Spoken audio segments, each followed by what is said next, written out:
நீங்கள் பார்த்து கொண்டிருப்பது உங்கள் ரேமா டிவி. இது சத்தியத்திற்கு சாட்சி.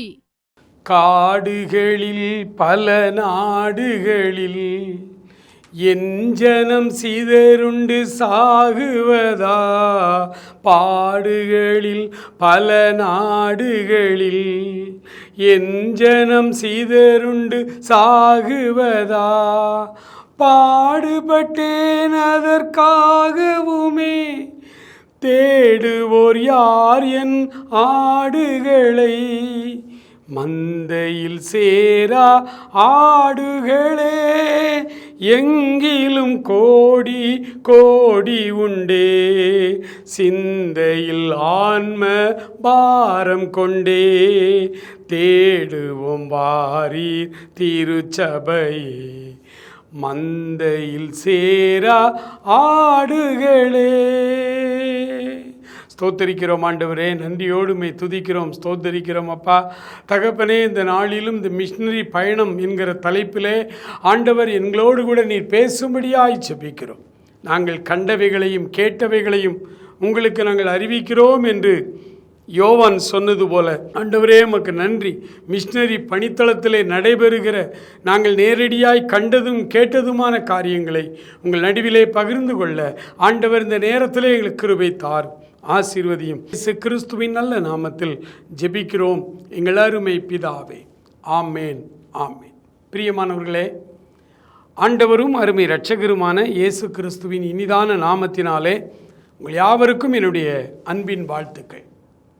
இந்த மிஷனரி பயணம் என்கிற இந்த தலைப்பிலே ஒவ்வொரு சனிக்கிழமையும் ஆண்டவருடைய வார்த்தைகளை நம்ம தியானித்து கொண்டிருக்கிறோம். குறிப்பாக நம்முடைய தென் தமிழ்நாட்டுக்கு வந்து தங்களை முழுமையாய் தத்தம் செய்த பல மிஷனரிகளுடைய வாழ்க்கையும் ஒரு வாழ்க்கையில் நடந்த மிக முக்கியமான சில காரியங்களையும் நம்ம தியானித்து கொண்டு வந்தோம். அதே நேரத்தில் ஆண்டவராகிய இயேசு கிறிஸ்து எழுதி கொடுத்த தன்னுடைய வார்த்தைகளிலே மிஷனரி காரியங்களை குறித்ததான பகுதிகளை எடுத்து நம்ம தியானித்து கொண்டிருக்கிறோம்.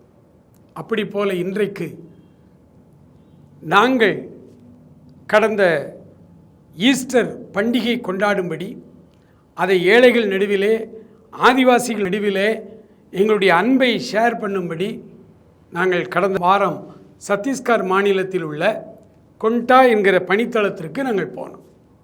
அது குறித்தான கிளிப்பிங்ஸ் எல்லாம் உங்களுக்கு திரையிலே காண்பிப்பார்கள்.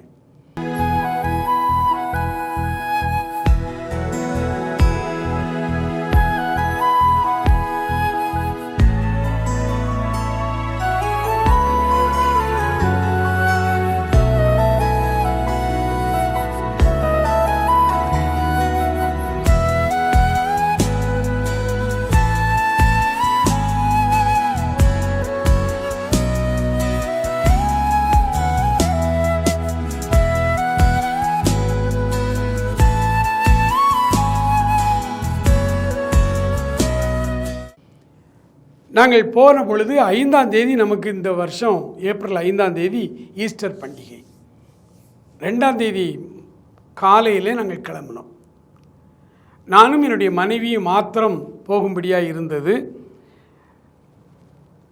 என்னுடைய மகனுக்கு விடுமுறை இல்லாதனால அவன் வர முடியவில்லை.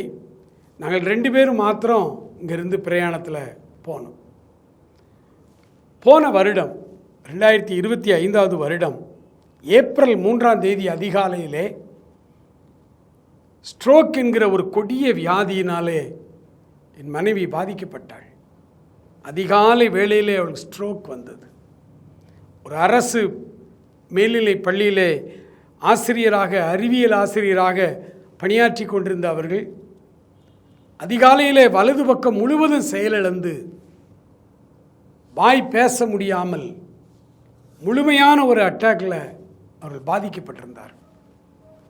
உடனடியாக நான் இந்த வாரம் எனக்கு ராமநாதபுரம் பகுதியிலே கன்வென்ஷன் இருந்ததுனால நான் 2 நாளைக்கு முன்பே அங்கே சென்றிருந்தேன். உடனடியாக அவர்களை காலையிலே ஒரு 10 மணி வாக்கில் ஆஸ்பத்திரி கொண்டு போவதற்கு கொண்டு சென்றேன். மத்தியானம் ஆகிவிட்டது. ஸ்கேன் எல்லாம் எடுக்க டாக்டர் சொன்னார், முடியாது, ஒரு 5 மணி நேரத்துக்குள்ளேயாவது நீங்கள் வந்திருக்கணும், நீங்கள் நேரம் தப்பி வந்திருக்கிறீங்க, அதனால் இனி குணமாக்குறது கஷ்டம் என்று அவர்கள் சொன்னார்கள். என்னுடைய மனைவியை ஸ்கேன் எடுப்பதற்காக ஸ்கேன் சென்டரில் விட்டுட்டு நான் வெளியில் வெயிட் பண்ணுறேன். உள்ளே அந்த ஸ்கேன் மிஷினுக்குள்ளே 1/2 மணி நேரம் 25 நிமிடம் இருக்கணும்னு சொன்னாங்க. அப்படி எங்கள் ஸ்கேன் நடந்து கொண்டிருக்கும் பொழுது என்னுடைய மனைவி ஆண்டவருக்கென்று தன்னை முழுமையாய் அர்ப்பணித்திருக்கிறார்கள். இனி நான் இந்த உலக பிரகாரமான வேலை செய்ய மாட்டேன், எனக்கு நீர் மறுபடியும் ஒரு ஜீவனை கொடுத்து மறுபடியும் எனக்கு 100% சுகத்தை கொடுப்பீரானால் நான் உமக்கே ஊழியம் செய்வேன் என்று சொல்லி பொருத்தனை செய்திருக்கிறார்கள். எல்லாம் முடிந்து மறுபடியும் ஆஸ்பத்திரிக்கு வந்தோம். ஒரு பிளாக் இருக்குது, அதான் வலது பக்கம் முழுவதும் செயலது. இனி பேச்சு வருமானு தெரியலை. 1 வாரம் நாங்கள் ட்ரீட்மெண்ட் கொடுப்போம், நீங்கள் அதன் பிறகு வேலூர் சிஎம்சிக்கு அட்மிஷன் போட்டுருங்க. நாங்கள் 1 வாரம் அங்கே ட்ரீட்மெண்ட் கொடுக்கும் பொழுது மிக ஆச்சரியமாய் பேச்சு கொஞ்சம் கொஞ்சமாய் வர ஆரம்பித்தது. ஆண்டவருக்கு நன்றி செலுத்தினோம். சங்கீதம் 23 வாய் குளறி குளறி அந்த ஒரு சங்கீதத்தை முழுமையாய் சத்தமாய் சொல்ல ஆரம்பித்தாள். கர்த்தரின் மேய்ப்பராய் இருக்கிறார், நான் தாழ்ச்சி அடையேன். ஆண்டவருடைய வார்த்தைகளை பேச பேச பேச கொடுத்த மருந்துகள் மாத்திரைகள் அது ஒரு பக்கம் ட்ரீட்மெண்ட் இருந்தாலும் ஆண்டவர் அற்புதமாய் சுகமாக்கினார். சிஎம்சிக்கு போனோம், அங்கே 1 வாரம் தங்கி இருந்தோம். செக் பண்ண ஒவ்வொருவரும் பார்த்து சொன்னார்கள், ஒரு பெரிய மிராக்கிள் நடந்திருக்கிறது. முதல் நாள் இரவு 1 மணிக்கு வந்த இந்த ஸ்ட்ரோக், மறுநாள் காலையில் 12 மணிக்கு தான் நீங்கள் ஸ்கேன் பண்ணிட்டு ட்ரீட்மெண்ட் ஆரம்பிச்சிருக்கிறீங்க. பெரிய அதிசயம் இது. ஆண்டவர் உங்களோடு கூட இருக்கிறார் என்று சிஎம்சியில் எங்களை என்கரேஜ் பண்ணி அனுப்பினார்கள். ஆண்டவர் நல்ல சுகம் கொடுத்து 1 வருஷம் ஆகிவிட்டது. இந்த வருடம் 2ஆம் தேதி ஏப்ரல் 2 நாங்கள் தூர பிரயாணத்துக்காக போனோம். கொஞ்சம் திகைப்பு ஆரம்பத்தில் உள்ளத்தில் இருந்தது. இவ்வளவு நீண்ட பயணம், அதுவும் எந்த வசதியும் இல்லாத ஒரு பணித்தளம், என்ன செய்ய போகிறோம், நடக்கணும், இப்படியான ப்ராக்டிக்கல் டிஃபிகல்ட்டிஸோடு நாங்கள் போனோம். ஆனால் ஆண்டவர் அற்புதமாய் நடத்தினார். மனைவி அந்த ஈஸ்டர் என்ற ஆராதனையிலே தன்னுடைய அனுபவ சாட்சியை சொன்னார்கள். சொல்லி அதோடு கூட ஆண்டவருடைய வார்த்தைகளையும் அந்த மக்களுக்கு சொன்னார்கள். பாஷை தெரியாது, அவர்கள் பழங்குடியின மக்கள், ஆதிவாசி மக்கள். அவர்களுக்கு தெலுங்கு புரியினாலும் முழுமையான தெலுங்கு தெரியுமா தெரியல, அவர்கள் மொழி கலந்து தான் அவர்களுக்கு தெலுங்கு தெரியும். எவ்வளவு புரிஞ்சுது. நாங்கள் தமிழில் பேசுகிறோம், ஒருவர் தெலுங்கில் டிரான்ஸ்லேட் பண்ணுறார். இது அவர்கள் அதை புரிந்து கொள்ள வேண்டும். ஆனால் கர்த்தருடைய ஆவியானவர் அந்த கூட்டத்தில் ஆச்சரியமாய் அசைவாடினார். இந்த சாட்சியோடு ஆண்டவருடைய வார்த்தைகளை என்னுடைய மனைவி கொடுத்த பொழுது பழங்குடியின மக்கள் பலருடைய கண்களிலே கண்ணீர் வழிந்து ஓடியதை பார்த்தோம்.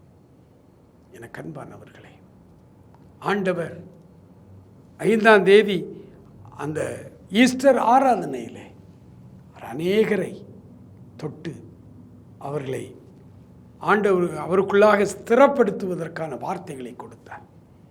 எனக்கு அன்பானவர்களே, நிறைய பேர் கடந்து வந்திருந்தார்கள். அன்றைக்கு மத்தியானம் ஒரு நல்ல விருந்து ஆயத்தம் பண்ணி, எல்லாமே அவர்களே தான் ஆயத்தம் பண்ணி இருக்கிறார்கள்.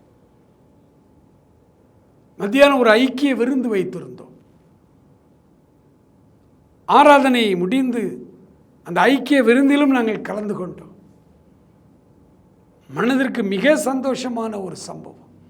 ஏழை எளிய ஜனங்களோடு, திக்கற்ற ஜனங்களோடு, அநேகரால் புறக்கணிக்கப்பட்ட சமுதாயத்தின் தாழ்ந்த நிலைமையிலே, எக்கனாமிக்கலா, சோஷியலா, பொலிட்டிக்கலாய் கூட அவர்கள் தாழ்ந்த ஒரு நிலைமையில் இருந்த அந்த மனிதர்களை ஆண்டவர் எவ்வளவு அவர்களை நேசிக்கிறார் என்று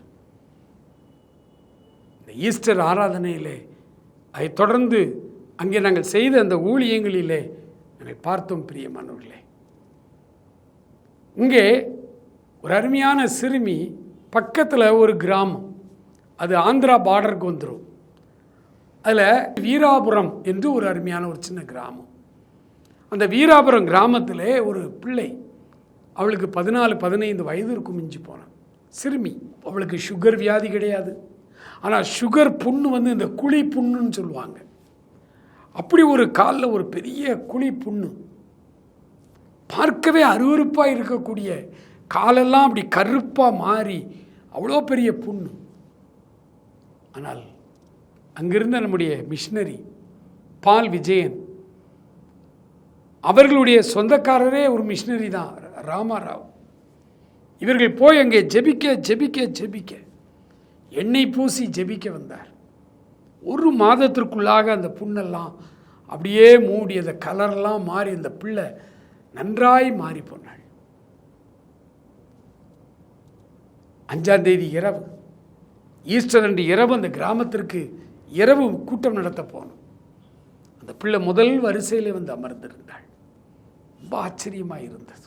ஆண்டவர் கைவிடப்பட்ட மக்களை, இந்த சமுதாயத்தால், இந்த உலகத்தால், சாதி பெயரினால் ஒதுக்கப்பட்ட, தள்ளப்பட்ட, விளிம்பு நிலை கூட சொல்லலாம், அதை விட தாழ்ந்த கீழான நிலைமையில் உள்ள அந்த கிராமத்தை ஆண்டவர் எவ்வளவு நேசிக்கிறார் தெரியுமா?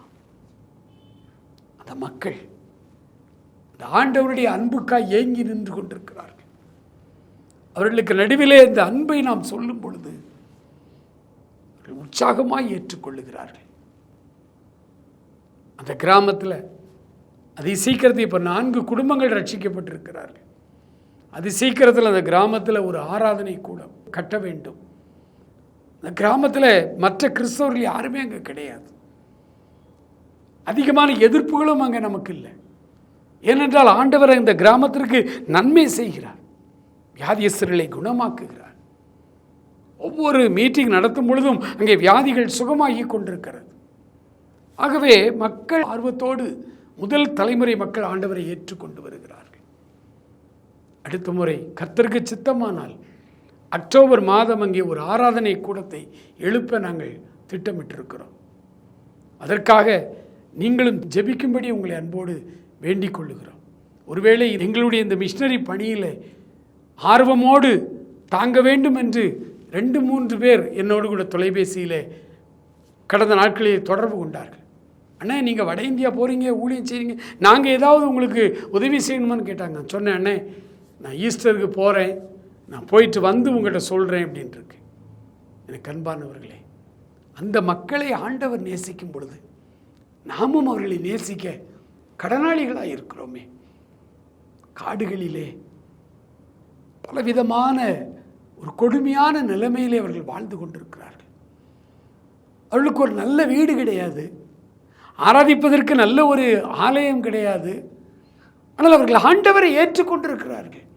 ஆண்டவர் அந்த கிராமத்தை அதிகமாய் நேசிக்கிறார். வீராபுரம் என்கிற அந்த கிராமத்தை மறந்து விடாதீர்கள். ஆந்திர மாநிலத்திற்கும் சத்தீஸ்கர் மாநிலத்திற்குமான அந்த எல்லை கோட்டிலே அமைந்திருக்கிற ஒரு குக்கிராமம், சின்ன கிராமம்.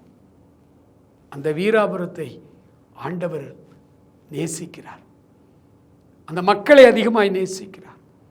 சீக்கிரமாய் அவர்கள் ஆராதிப்பதற்கு ஒரு ஆராதனை கூடம் நமக்கு அங்கே தேவை. பிரியமானவர்களே, ஆண்டவருடைய வேதம் சொல்லுகிறது, சொல்லப்பட்டிராத இடங்கள் இன்னும் அநேகம் உண்டு.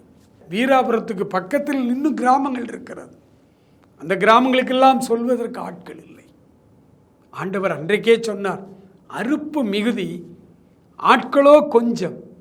அறுப்புக்கு எஜமான் தன்னுடைய ஆட்களை அனுப்பும்படி அவரை வேண்டிக் கொள்ளுங்கள் என்று சொன்னார். எனக்கு அன்பானவர்களே, அந்த மக்களுக்கு உங்களுக்காக ஒருவர் தன் உயிரை விட்டு இன்றைக்கும் உயிரோடு இருக்கிறார். மரித்தேன், ஆனாலும் இதோ சதா காலங்களிலும் உயிரோடு இருக்கிறேன் என்று சொன்னவர், உங்களுக்காக உங்களை நேசிக்கிற இப்படி ஒரு கடவுள் இருக்கிறார் என்று சொன்னா போதும். ஏக்கத்தோடு இருக்கிற மக்கள், எங்களை யாராவது நேசிக்க மாட்டாங்களா? எங்களுக்கு யாராவது நன்மை செய்ய மாட்டாங்களா? எங்களை யாராவது கவனிக்க மாட்டாங்களா? எங்களோடு சமமாய் உட்கார்ந்து எங்களோடு அவர்கள் சாப்பிட ஆட்கள் இல்லையா என்று சொல்லி அவர்களை நேசிக்கிறவர்கள் அவர்களுக்கு தேவை. ஆண்டவர் அவர்களை நேசிக்கிறார். அடுத்து நீங்களும் நானும் தான் அவர்களை நேசிக்க வேண்டும். பிரியமானவர்களே, எனக்கு அன்பான ஆண்டவருடைய பிள்ளைகளே, உன்னத பாட்டின் புஸ்தகம் 7ஆம் அதிகாரம் 11வது வசனம் என் உள்ளத்தை அதிகமாய் தொட்டது. அன்றைக்கு நான் வீராபுரத்தில் ஊழியங்களை முடித்துவிட்டு ராத்திரியிலே நாங்கள் திரும்பி வந்து கொண்டிருந்த பொழுது என் உள்ளத்திலே கேட்ட வார்த்தை அது. உன்னத பாட்டின் புஸ்தகம் 7ஆம் அதிகாரம் 11வது வசனம் சொல்லுகிறது, அருமே நேசரே, வயல்வெளியிலே நாம் நடந்து போய் கிராமங்களிலே தங்குவோம் என்று ஆண்டவருடைய வார்த்தை சொல்லுகிறது. 1985 ஆண்டு ஒரு கிராமத்திற்கு என்னை அழைத்து சென்றார்கள். அந்த கிராமத்திற்கு சைக்கிளில் தான் போகணும். நாங்கள் சைக்கிளில் போயிட்டோம். ஒரு குறிப்பிட்ட இடம் வந்த பொழுது சைக்கிளை எல்லாம் போட்டுட்டு வயக்காட்டு அந்த வரப்பு வழியாக நடந்து தான் போகணுன்ட்டாங்க. அந்த ஊருக்கு பாதையே இல்லைங்க. இது சத்தீஸ்கரில் இல்லை, தமிழ்நாட்டில். நம்முடைய தமிழ்நாட்டினுடைய நிலைமை, அந்த கிராமத்திற்கு போவதற்கு பாதை கூட கிடையாது.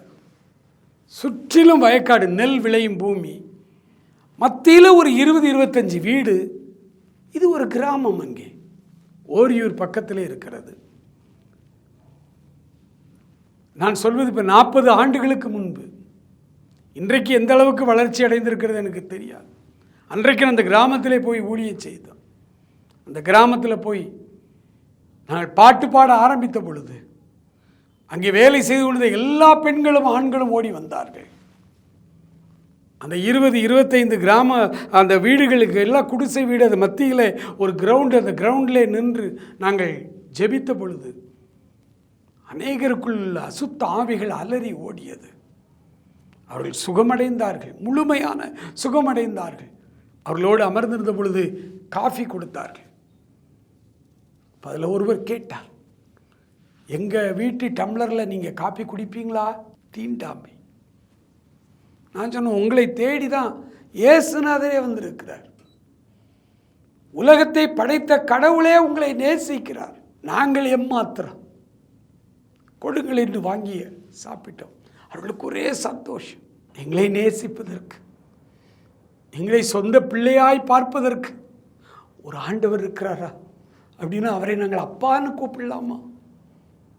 பிரியமானவர்களே, அப்பா என்று அழைக்கக்கூடிய ஒரு பெரிய பாக்கியத்தை கடவுள் நம் ஒவ்வொருவருக்கு தந்திருக்கிறார்.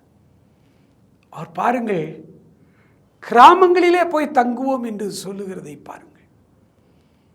ஏன்னா அங்கதான் கைவிடப்பட்ட, ஒடுக்கப்பட்ட, இன்னும் ஜாதி வித்தியாசம் பார்க்கிற அநேக மக்கள் உண்டு. அந்த மக்களை நேசித்து ஆண்டவர் அவர்களை எவ்வளவு நேசிக்கிறார் என்று சொல்வதற்கு கூட இன்றைக்கு ஆட்கள் இல்லாமல் மக்கள் வாழ்ந்து கொண்டிருக்கிறார்கள். இந்த சத்தீஸ்கர் மாநிலத்திலே ஆண்டவருடைய வார்த்தைகளை சொல்வதற்கும் கிராமங்களில் பயங்கரமான தடை சட்டங்கள். அடுத்த ஊர்க்காரர்கள், அடுத்த மாநிலத்தவர்கள் அங்கே நடந்து போனாலே எதுக்கு வந்தா என்று கேட்கிறார்கள் நிப்பாட்டி. அப்படிப்பட்ட ஒரு கொடுமையான ஒரு சூழ்நிலையில் அந்த சத்தீஸ்கர் மாநிலம் போய்கொண்டிருக்கிறது. அந்த ஆட்சி அவ்வளவு மனித உரிமை மீறல் அங்கே நடந்து கொண்டிருக்கிறது. அந்த மாநிலத்துக்காக ஒவ்வொரு நாளும் நாம் ஜெபிக்க வேண்டும். அது நம்மேல் விழுந்த கடமை. ஏன்னா சட்டங்கள் ஒரு பக்கம், உயர் ஜாதி மக்கள் ஒரு பக்கம், இவர்களுடைய அடிமைத்தனத்தில், இவர்களுடைய கொடுங்கோல் ஆட்சியில் அந்த மக்கள் எல்லாரும் மிகவும் சஃபராகி கொண்டிருக்கிற இந்த காலகட்டத்தில் அவர்களை ஆண்டவர் நேசிக்கிறார் என்கிற செய்தி இந்த மாநிலம் முழுவதும் போகணும். சத்தீஸ்கர் மாநிலத்தின் நாங்கள் பணி செய்கிற அந்த கொண்டா கிராமம், எங்களுடைய மாவட்டம் சுக்மா, அந்த சுக்மா மாவட்டம் முழுவதும் இருக்கிற அநேக நக்சலைட்ஸ் இப்பொழுது மனம் திரும்பி எல்லா அரசாங்கத்தில் தங்களுடைய ஆயுதங்களை ஒப்படைத்து விட்டு திரும்பி கொண்டு வருகிறார்கள். இந்த சுக்மா பணித்தளத்தில் 50-60 ஆண்டு காலமாய் மிஷினரிகள் அங்கே பணி செய்கிறார்கள். இப்பொழுது நாங்களும் அந்த கோயா மக்களுக்கு நடுவிலே பணி செய்து கொண்டிருக்கிறோம். ஆண்டவர் அந்த மாவட்டம் முழுவதையும் சந்திக்க வேண்டும் என்று நாங்கள் ஜெபித்து கொண்டிருக்கிறோம். நீங்களும் எங்களோடு கூட இந்த பணியில் இணைந்து கொள்ள விரும்பினால் திரையிலே வருகிற என்னுடைய தொலைபேசி எண்ணுக்கு, வாட்ஸ்அப் நம்பருக்கு வாட்ஸ்அப் செய்யுங்கள். நாம் சேர்ந்து இந்த கிராமங்களிலே போய் தங்குவோம். ஆண்டவர் நம்மை ஆசீர்வதிப்பாராக. ஆமென்.